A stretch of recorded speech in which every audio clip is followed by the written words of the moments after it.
ఎలా అనిపిస్తుంది సార్ కూటమి ప్రభుత్వం వచ్చిన తర్వాత ఒక అభివృద్ధి కార్యక్రమాలు కానీ సంక్షేమం కానీ ఇస్తారు ఎలా అనిపిస్తుంది? బాగుంది.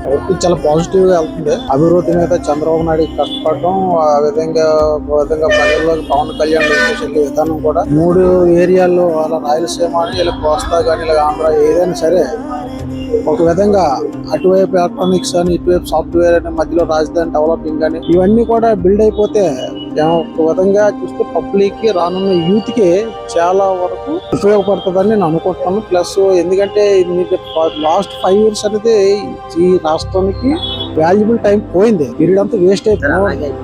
లోకేష్ గారు నేను చూసినట్లయితే డాలర్స్ కి వెళ్ళారు అమెరికాకి. అక్కడ ఒక ఆంధ్ర ప్రజలు ఎలా అయితే లోకేష్ గారిని చూడడానికి వస్తారు, అలాగే అమెరికాలో కూడా లోకేష్ ని పరామర్శించడానికి అంతమంది ఆంధ్ర జనాల్లా వచ్చారు. ఎలా ఎక్సలెంట్, అది ఎక్స్ట్రాడినరీ పర్సన్ లోకేష్. అసలు ఎంత పాజిటివ్ గా వెళ్తున్నాడు అంటే చాలా ఏదో సీనియర్ పొలిటీషియన్ లాగా చాలా బాగా వెళ్ళిపోతున్నాడు ఆయన. ఏ వర్క్ చేసిన పబ్లిక్ కొని ప్రతి సబ్జెక్ట్ ఆయన చాలా అసలు వండర్ఫుల్ అండి. లోకేష్ గారు చెప్పడం లేదు, ఏ విషయమైనా వాళ్ళ తండ్రిని మించినట్టు చేస్తున్నాడు అనిపిస్తుంది. అసలు ప్రతి సబ్జెక్ట్ ఆయన గ్రిప్ ఎక్కువ ఉంది ఆయనకి. పబ్లిక్ వెళ్ళే విధానంలో కానీ ఆయన చేస్తున్న వర్క్ ఆన్సర్ చెప్పాలి, ఆయన చూడవసరం లేదు ఆన్సర్.